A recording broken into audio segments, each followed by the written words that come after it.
Hola, ¿qué tal? Mucho tiempo sin vernos por aquí. Hoy no vengo a hacer un unboxing, un desembalaje de ningún producto, ni vengo tampoco a traer ningún tutorial de fotografía básica ni nada parecido. Hoy vengo a enseñaros esta camarita, esta pequeña joya analógica. Es una Canon AE1 Program y la he adquirido hace poco, la he estado usando, he tirado algún carrete ya con ella y os voy a contar más o menos cómo funciona, cómo se utiliza esta cámara, porque para los que están acostumbrados a las nuevas cámaras digitales, esta pequeña les parecerá un poco escasa. No tiene tantos botones, prácticamente ninguno, y el uso es completamente distinto a una cámara de hoy día. Es una cámara manual, por supuesto, una cámara reflex, pero tiene una ventaja con respecto a otras cámaras de la época en la que se hizo. Estamos hablando de los mediados de los 70 hasta los mediados de los 80, y es que esta cámara en particular podía utilizarse en modo automático, como ahora pasaré a explicaros. Así que vamos con un pequeño análisis de esta pequeña joya.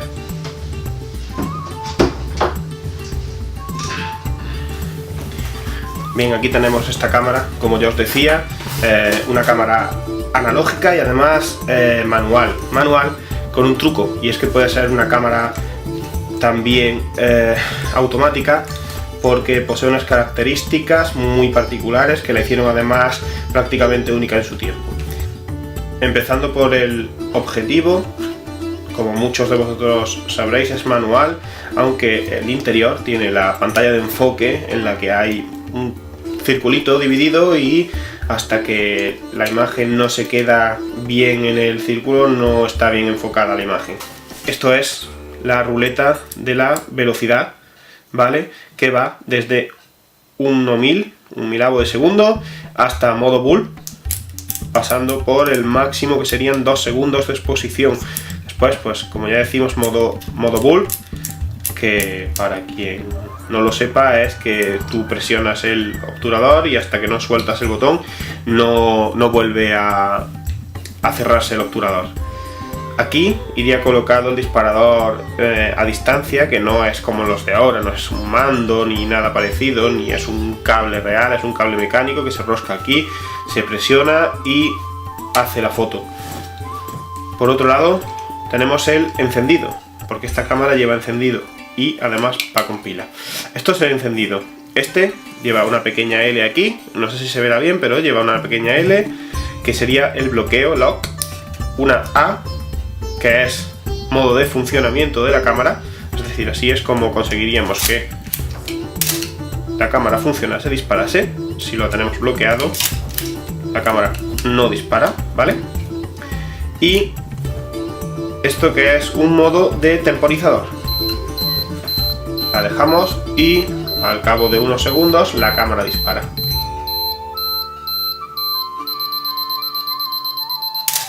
Bien. He dicho que esta cámara puede utilizarse en modo automático, y es cierto.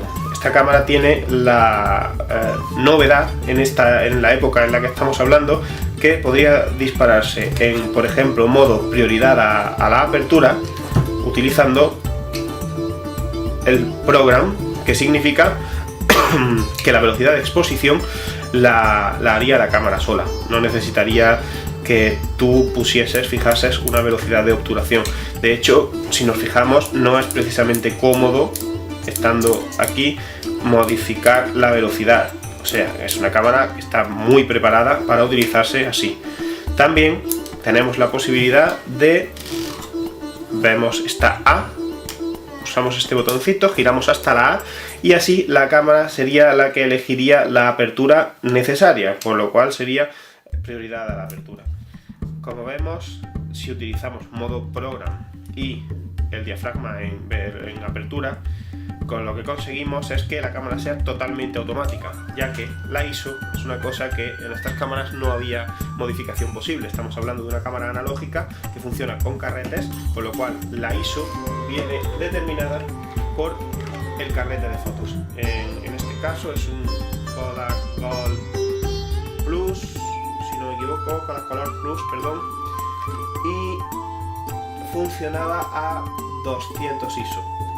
Algo que luego se puede forzar, pero que en principio es el funcionamiento. Aquí detrás, y moviéndose con este botoncito, tenemos las distintas sensibilidades de película. En esta cámara iban desde 12, siempre en tercios de paso, hasta 3200 ISO. Eso ya dependía del carrete que se instalase. Para instalar un carrete simplemente había que levantar, abrir, colocar aquí el carrete. Ahora lo colocaremos. Como vemos,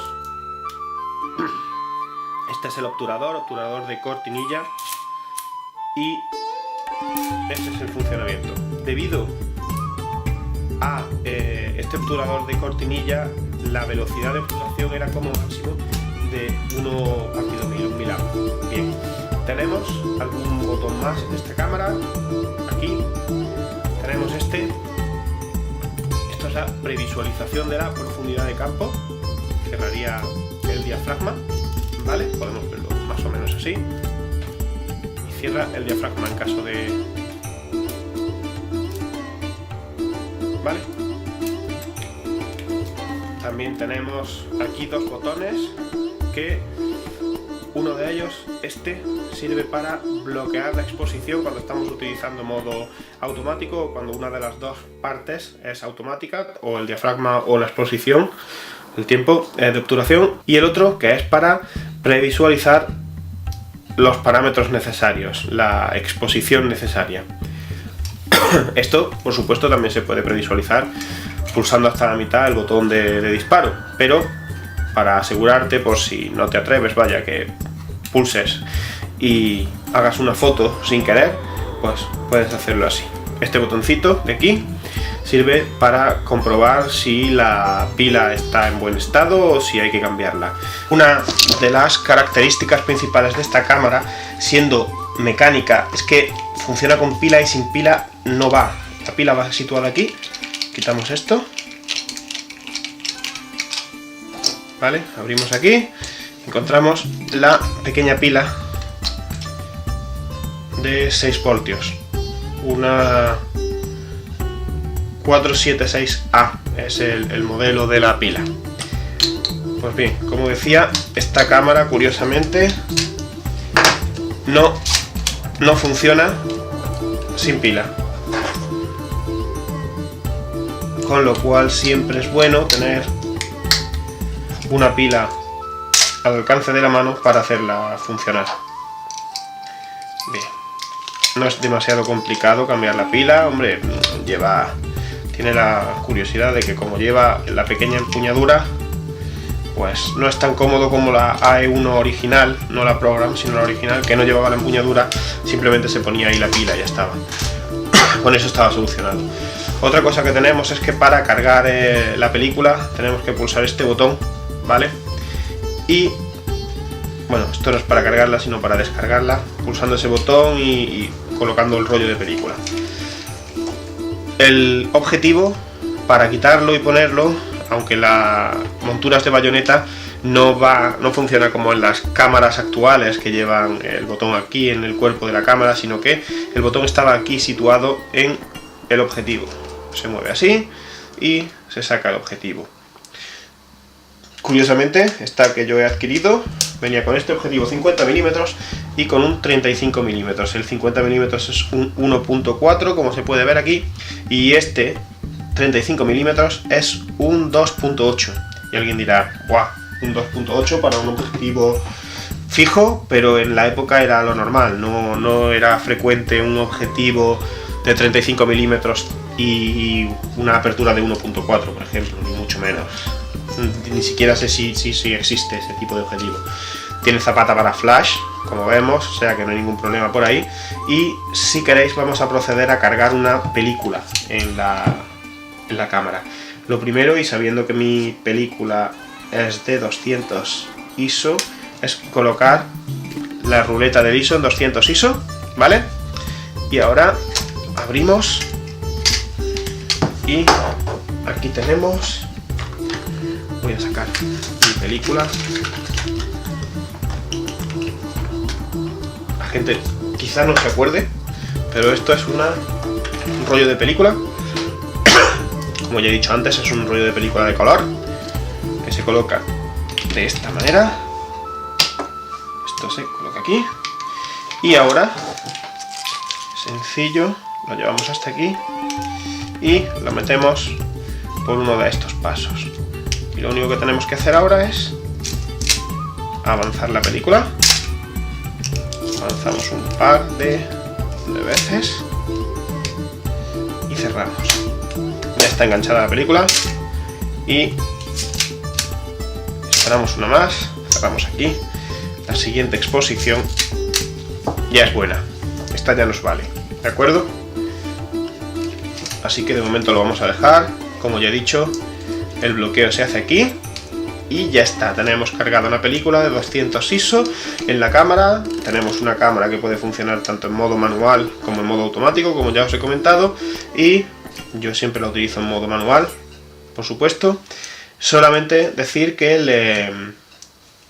el exposímetro de esta cámara no es lo que estamos acostumbrados hoy día como exposímetro, sino que aquí lo único que visualizas en el lateral derecho del visor es un numerito que corresponde a un diafragma. Es decir, la cámara no te dice dónde está el punto exacto de exposición, lo único que te dice es que, tal y como llevas de velocidad, deberías poner tal diafragma. Modificando la velocidad, por supuesto, cambiará el diafragma que necesitas, y si es el que tú tienes colocado, es el que necesitas, y disparas y listo. Por supuesto, estas cámaras analógicas o de carrete tienen una ventaja, no la cámara, sino los carretes con respecto a lo digital, y es que tienen una latitud mayor, con lo cual una diferencia de exposición de un paso, 2 pasos, incluso 3, es fácilmente salvable en el laboratorio, con lo cual no tenemos que estar tan agobiados con la exposición correcta, con que todo quede perfecto, porque se puede recuperar bastante bien sin incurrir en mucho ruido. Claro que el ruido de película no tiene nada que ver con el ruido digital, y el grano siempre es mucho más bonito en una película que en una cámara digital. Pues bien, esto ha sido todo. Hasta aquí el análisis de esta Canon AE1. Espero que os haya gustado. Si tenéis alguna duda o algo que yo no haya explicado o que se me haya quedado en el tintero, no tenéis nada más que preguntarlo, ¿vale? Podéis hacerlo abajo en los comentarios de YouTube, o podéis hacerlo, si lo estáis viendo desde mi blog, podéis preguntar en el mismo blog, en los comentarios del blog. Y nada más con respecto a esta cámara, solamente comentaros un pequeño anexo que nada tiene que ver con la cámara en particular, y es que se está celebrando ahora mismo en Córdoba, España, la 14 Bienal de Fotografía, ampliamente recomendable. Desde el 13 de marzo al 17 de mayo hay un montón de exposiciones súper interesantes de un montón de fotógrafos, tanto más conocidos como menos, y es muy interesante. Todo aquel que esté por aquí o que vaya a pasar por aquí, aconsejo que vaya a ver las exposiciones, o si puede ver alguna ponencia o algo así. Yo estuve el pasado sábado viendo a Gervasio Sánchez, quedé impresionado con este hombre, y aparte de eso, pues nada más, solo que eso, pasad por aquí y vuelvo a repetir, cualquier duda, cualquier pregunta que tengáis, no tenéis más que poner vuestra duda y yo os lo comento. Muchas gracias por seguirme, nos vemos.